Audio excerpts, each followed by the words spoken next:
નમસ્કાર, ABP અસ્મિતાના social media platform પર આપનું સ્વાગત છે। હું છું આપની સાથે વિકાસ મકવાણા। આજે એક વિષય પર વાત કરવી છે જે સૌને સ્પર્શે છે, ખાસ કરી યુવાનોને સ્પર્શે છે। યુવાનો સરકારી નોકરી તરફ ખૂબ જ આકર્ષાય છે અને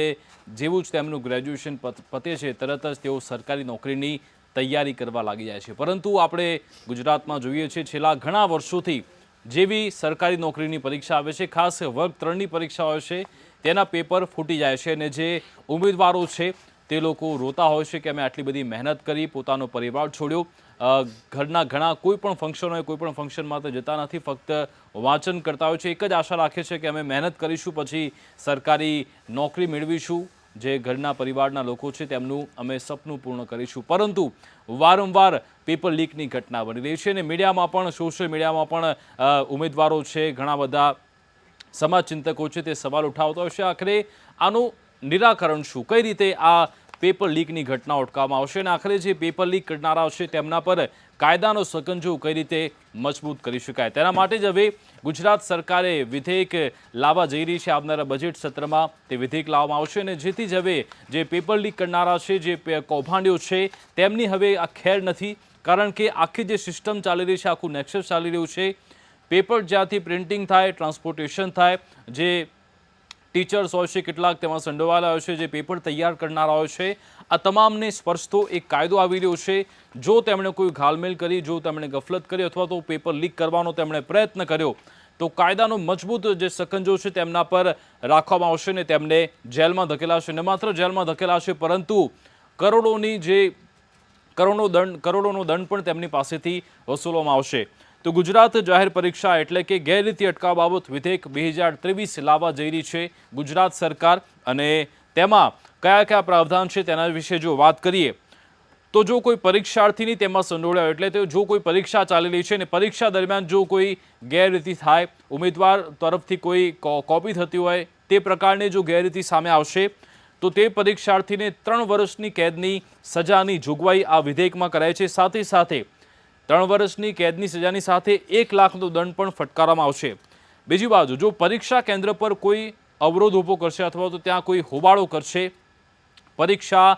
ત્યાં પ્રભાવિત થાય તે પ્રકારનું જો કોઈ કાર્ય કરશે તો તેને પણ 3 વર્ષની કેદની સજાનું પ્રાવધાન કરાયું છે અને તેને પણ 1 લાખનો દંડ ફટકારવામાં આવશે તેવી આ વિધેયકમાં જાણકારી આપવામાં આવી છે। અને સાથે સાથે ગેરરીતિ માટે કાવતરું ઘડનાર આપણે જોઈએ છીએ કે ઘણા સમયથી પેપર લીક થયા છે।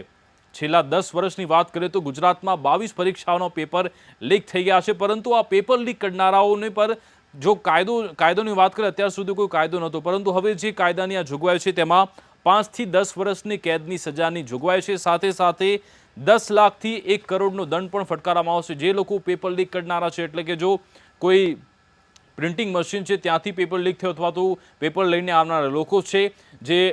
પરીક્ષા સેન્ટર પર પહોંચે છે ત્યાં કોઈ જો ગાલમેલ થઈ તો આ તમામ લોકોને તેમાં આવરી લેવાશે અને તેમને 1 કરોડનો દંડ પણ ફટકારાઈ શકે છે અને સાથે સાથે 5 થી 10 વર્ષની કેદની સજા પણ છે। સત્તામંડળ સાથે મળી ગેરરીતિ કાવતરું ઘડનાર કોઈ હોય તો તેને પણ 1 કરોડનો દંડ, એટલે કે કોઈ સરકારી અધિકારી હોય કે પછી વહીવટી વિભાગમાં, પ્રશાસન વિભાગમાં કોઈ પણ સંડોવાયેલા લોકો હોય તો તેમને 1 કરોડનો દંડ ફટકારવામાં આવશે અને 7 થી 10 વર્ષની કેદની સજા છે। એટલે કે આ તમામ એવા લોકો છે કે જે ગુજરાતના જે યુવાધન છે, ઉમેદવારો છે, જે લોકો સરકારી નોકરીની તૈયારી કરી રહ્યા છે, જો પેપર લીક કરવાનો પ્રયત્ન કરશે, તેમાં કોઈ પણ પ્રકારની ગેરરીતિ કરવાનો પ્રયત્ન કરશે તો તેમને કાયદાનો અત્યારે ડર બતાવવામાં આવી રહ્યો છે। 3 વર્ષથી લઈ 10 વર્ષ સુધી કેદની સજા છે અને 1 કરોડ સુધીનો દંડ પણ તેમણે ભરવો પડે છે। ન માત્ર દંડ પરંતુ સાથે સાથે જો તેમના પર આરોપ સાબિત થયો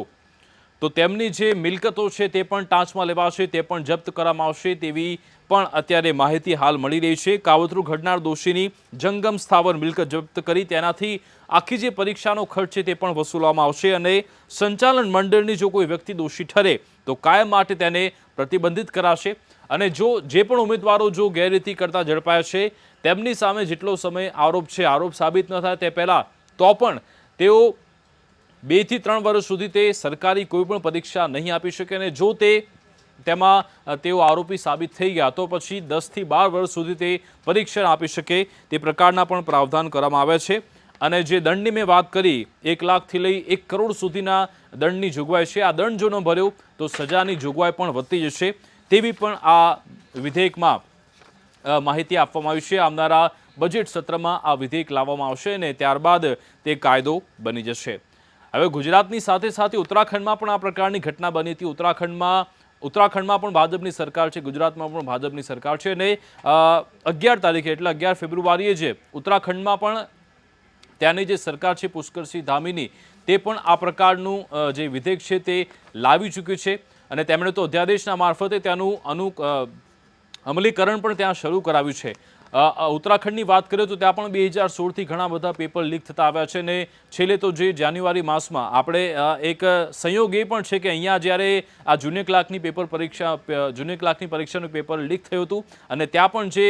સ્થાનિક પરીક્ષા છે તેનું પેપર લીક થયું હતું અને તેવામાં ઘણા બધા જે લાખો વિદ્યાર્થીઓ છે તે રોષે ભર્યા હતા અને એટલો બધો વિરોધ કર્યો હતો કે પોલીસે લાઠીચાર્જ કરવાની ફરજ પણ પડી હતી. ઘણા બધા વિદ્યાર્થીઓ ઉત્તરાખંડમાં ઘાયલ પણ થયા હતા અને ત્યાં જે દબાણ ઊભું થયું હતું ત્યારબાદ હવે પુષ્કરસિંહ ધામી તેમણે ત્યાં તો અધ્યાદેશ લાવ્યો છે અને અત્યારે ત્યાં કોઈ સત્ર ચાલતું નથી એટલે ત્યાંના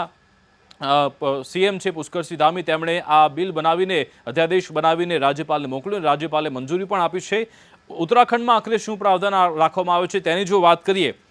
તો જો ચાલુ ક્લાસમાં ચીટિંગ કરતા જો કોઈ ઉમેદવાર છે પરીક્ષાર્થી છે તે ઝડપાય, તેણે એવી કોશિશ કરી તો 3 વર્ષની સજા ત્યાં આપવામાં આવી છે અને 5 લાખનો દંડ ફટકારવામાં આવ્યો છે. આપણે અહીંયા ગુજરાતની વાત કરીએ તો તેમાં 3 વર્ષની કેદની સજા છે અને પરીક્ષાર્થીને 1 લાખનો દંડ છે. એટલે ઉત્તરાખંડમાં 5 લાખનો દંડ અને 3 વર્ષની સજા અને જો દંડ ના ભરે તો 9 મહિનાની જેલ પણ થાય છે. એટલે કે 5 લાખનો દંડ છે, જો તે દંડ પણ ના ભરે તો વધારે તેને 9 મહિનાની જેલ થાય છે અને બીજી વાર જો તે ફરી આ પ્રકારની ગેરરીતિ કરતા ઝડપાય તો 10 વર્ષની સજા અને 10 લાખનો દંડ પણ તેને ફટકારવામાં આવ્યો છે અને જો તેમાં પણ જો તે દંડ ન ભરે તો 30 મહિના સુધીનો દંડ પણ તેને ફટકારવામાં આવે છે. બીજી બાજુ ઉત્તરાખંડની વાત અત્યારે કરી રહ્યું છું કે જો પેપર જ્યાં પ્રિન્ટ થઈ રહ્યું છે, એમ્પ્લોયથી લઈ ટીચર તેમાં જો કોઈ સંડોવાયેલા છે, કોઈ અધિકારી તેમાં સંડોવાયેલા છે તો તેમની સામે કેવા પ્રાવધાન છે તેની વાત કરીએ. આ તમામ લોકો જો તેમાં ગેરરીતિ કરતા ઝડપાય છે તો તેમને 10 વર્ષની સજા થઈ શકે છે અને આજીવન કેદની સજા પણ તેમને ફટકારવામાં આવી છે.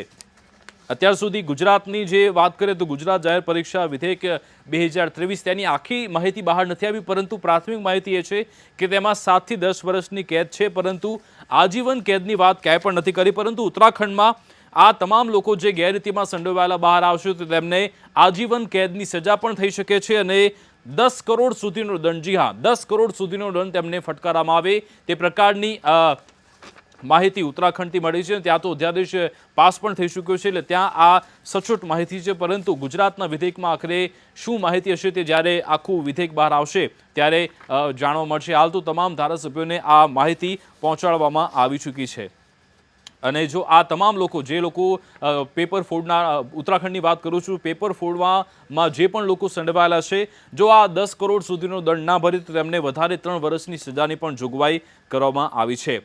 બીજી બાજુ ઉત્તરાખંડની વાત કરીએ તો જ્યાં એક વિદ્યાર્થી જે પણ ઉમેદવાર છે, પરીક્ષાર્થી છે, જો તે પરીક્ષા ચોરી કરતા ઝડપાયો, ગેરરીતિ કરતા ઝડપાયો અને જે સમયે તેના પર ચાર્જશીટ ફાઇલ થઈ છે એ સમયગાળામાં તે 2 થી 5 વર્ષ સુધી કોઈ પણ પરીક્ષા નહીં આપી શકે અને જો તે કન્વિક્ટ થઈ ગયો, તેના પર આરોપ સાબિત થઈ ગયા તો તે 10 વર્ષ સુધી પરીક્ષા નહીં આપી શકે અને અહીંયા પણ તેની સંપત્તિ, જે પણ સંડોવાયેલા લોકો છે તે તમામની સંપત્તિ જપ્ત કરવામાં આવશે અને આ સંપત્તિ જપ્ત કર્યા બાદ પરીક્ષાનો અને અન્ય ખર્ચ છે તે વસૂલવામાં આવશે. તે પણ પ્રકારની આ માહિતી અહીંયાથી મળી રહી છે. ઉત્તરાખંડની વાત કરીએ તો 2016માં વિલેજ પંચાયત ડેવલપમેન્ટ ઓફિસરનું જે પેપર છે તે લીક થઈ ગયું હતું, પરીક્ષા રદ કરવી પડી હતી અને ડિસેમ્બર 4-5ના દિવસે પણ 1.5 લાખ લોકોએ પરીક્ષા આપી હતી, જેમાં 916 બેઠકો માટેની આ પરીક્ષા હતી. એ પેપર પણ લીક થઈ ગયું. 2022માં 770 જગ્યા પડી હતી, જે એ પરીક્ષા પણ હતી તે પણ રદ થઈ ગઈ અને યુકેપીએસસી પટવારી અને એકાઉન્ટન્ટની જે એક્ઝામ લેવામાં આવી હતી તે પણ આ જાન્યુઆરી મહિનામાં લેવામાં આવી હતી, તે પણ રદ થઈ ગઈ હતી. સાથે સાથે એક પરીક્ષા તો એવી હતી કે જ્યાં કેટલાક ઉમેદવારો હતા તેમના પરિણામ પણ જાહેર થઈ ચૂક્યા હતા અને તેમને જે કોલ લેટર છે તે પણ આપવામાં આવ્યા હતા અને ત્યારબાદ ખબર પડી કે આ તમામ જે પેપર છે તે તો વેચાઈ ગયા છે ને ત્યારબાદ આટલો બધો વિરોધ થયો. જ્યારે જાન્યુઆરીમાં આ પ્રકારનું પેપર લીક થયું પછી વિદ્યાર્થીઓ, ઉમેદવારો રોષે ભર્યા, તેમના વાલીઓ છે તે પણ રસ્તા પર ઉતર્યા હતા અને 3 થી 4 દિવસ સુધી ઉત્તરાખંડના દેહરાદૂનમાં આ પ્રમાણે વિરોધ થયો હતો અને ત્યારબાદ ત્યારે જઈને હવે આ અધ્યાદેશ લાવવામાં આવ્યો છે અને હવે અહીંયા આ કાયદાનું ત્યાં અમલીકરણ કરવામાં આવી રહ્યું છે એટલે ઉત્તરાખંડ અને ગુજરાતના જે પેપર લીકનો જ મામલો છે તેને લઈ આપણે સરખામણી કરી છે પરંતુ ઉત્તરાખંડમાં જે અત્યારે પ્રાવધાન છે તે ત્યારે વધારે મજબૂત જોવા મળી રહ્યા છે પરંતુ આખો જ્યારે મુસદ્દો આખું જે વિધેયક બહાર આવશે ગુજરાતનું ત્યારે સચોટ માહિતી આપણને મળી રહેશે પરંતુ હાલ આ પ્રાથમિક માહિતી છે કે કરોડ સુધીનો દંડ છે અને 7 થી 10 વર્ષ સુધીની સજા પણ થઈ શકે છે આ તમામ લોકોને પકડવા માટે આ પ્રકારનો કાયદો બનાવવામાં આવ્યો છે હવે ઉત્તરાખંડની જ વાત કરું તો ઉત્તરાખંડ પહેલાં ઉત્તર પ્રદેશનો હિસ્સો હતો અને જ્યારે તે હિસ્સો હતો ત્યારે 1991માં જ્યારે કલ્યાણસિંહની સરકાર હતી ત્યારે કલ્યાણસિંહે તે વખતે પણ પેપર લીકના ઘણા બધા મામલા બહાર આવતા હતા અને લોકો પરેશાન હતા તેવામાં અત્યારના જે આપણા રક્ષામંત્રી છે રાજનાથસિંહ તેમને શિક્ષણ મંત્રી ઉત્તર પ્રદેશના બનાવવામાં આવ્યા હતા અને ત્યારે પણ રાજનાથસિંહે એન્ટી ચીટિંગ એક્ટ એક નામનો કાયદો બનાવ્યો હતો તેમાં તો એવી જોગવાઈ હતી કે જો કોઈ પરીક્ષાર્થી ચોરી કરતા ઝડપાય છે જે લોકો ઝડપાય છે અથવા તો તેમાં આખા નેક્સસમાં જોડાયેલા લોકો છે તો તાત્કાલિક પોલીસને એવા અધિકાર હતા કે પોલીસ તાત્કાલિક તેમને ઝડપી લે તેમને જેલ હવાલે કરે અને એ જ્યારે કાયદો બન્યો હતો ત્યારે બીજા દિવસે જ ઘણા બધા ન્યૂઝપેપરમાં એવા ફોટો આવવા લાગ્યા હતા કે લોકોના હાથમાં હાથકડી પહેરાવીને લોકોને હેન્ડકપ જેને કહેવાય છે તે પહેરીને લોકોને લઈ જવાતા હતા અને પેપરોમાં તેના ફોટા આવતા હતા અને ઘણા બધા જે તેના પરિણામ છે તેના પર પણ અસર થઈ હતી કારણ કે વિદ્યાર્થીઓ છે તે નિરાશ થઈ ગયા હતા ઘણા બધા લોકો તો પેપર છોડીને પણ જતા રહ્યા હતા કે જે લોકો ચોરી કરવા માંગતા હતા પરંતુ ચોરી થઈ શકતી નથી કારણ કે આ કાયદો હતો ખૂબ જ કડક હતો અને તેના ધોરણ 10 અને 12ના જે પરિણામ છે તેના પર પણ ખૂબ જ સારી ખરાબ અસર થઈ હતી તેના પરિણામ છે ખૂબ જ ઓછા આવ્યા હતા પરંતુ આ કાયદો ખૂબ જ સારો હતો કારણ કે એક ફફડાટ હતો લોકોમાં કારણ કે જેવી જ ચોરી કરતા કોઈ પણ વ્યક્તિ ઝડપાયા તુરંત જ પોલીસ આવે છે અને તેમની ધરપકડ કરે છે તેમને હાથમાં જે હથકડી છે તે લઈને પહેરાવીને તેમને ત્યાંથી લઈ જવાયા છે તે પ્રકારના ફોટો પણ બહાર આવતા હતા પરંતુ આને લઈ જે ત્યારબાદ ત્યાં થોડું સત્તા પરિવર્તન આવ્યું અને પછી ત્યાં સમાજવાદી પાર્ટીની સરકાર આવી અને પછી આ જે કાયદો છે તે પરત લેવામાં આવ્યો હતો અને પછી આ તમામ નિર્ણય છે તે શાળા કોલેજો પર છોડી દેવાયો હતો કે તમે તમારી રીતે તેના પર કાર્યવાહી કરી શકો છો તાત્કાલિક જે ધરપકડ થાય છે તેના પર સ્ટે લાવવામાં આવ્યો હતો અને આટલા વર્ષો બાદ હવે ઉત્તરાખંડમાં આ પ્રકારના અત્યારે કાયદાનું અમલીકરણ થઈ રહ્યું છે પેપર લીકની ઘટનાઓ અટકાવવા માટે પરંતુ સવાલ એ છે કે કાયદાઓ તો આપણી પાસે ખૂબ જ કડક છે અન્ય જે ગુનાઓ થાય છે તે તમામ ગુનાઓને અંકુશમાં લાવવા માટે આપણી પાસે ખૂબ જ કડકમાં કડક કાયદા છે પરંતુ શું આ કાયદાનું અમલવારી કડકપણે થાય છે ખરા કારણ કે યોગ્યપણે અમલવારી થતી નથી જેથી જ વધારેમાં વધારે સંખ્યામાં જે ગુનાઓ છે તે થતા રહેશે અને સૌથી મહત્વની વાત એ છે કે કાયદો તો બની જાય છે કાયદો બની પણ રહ્યો છે પરંતુ તેનું યોગ્ય અમલીકરણ થતું નથી એટલે જે લોકો છે તે બચી જાય છે અને વારંવાર આ પ્રકારની ઘટનાઓને અંજામ આપતા રહે છે પેપર લીકની ઘટના છે તે ખૂબ જ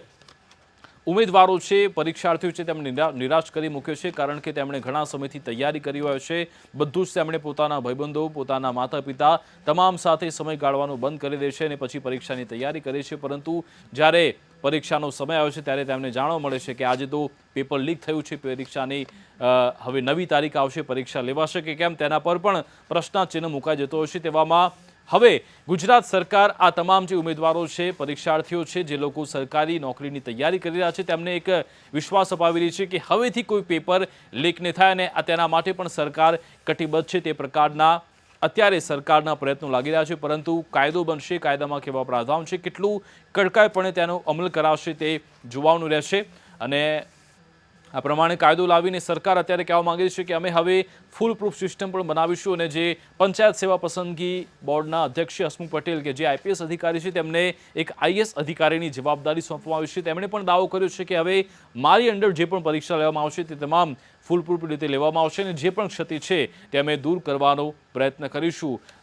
અત્યારે સમાચાર એ પણ હતા કે આગામી 9 એપ્રિલે પરીક્ષા લેવામાં આવશે પરંતુ તે પરીક્ષાની તારીખ નથી ખાલી જે પરીક્ષા કેન્દ્રો છે તેની ચકાસણી માટે આ પ્રકારના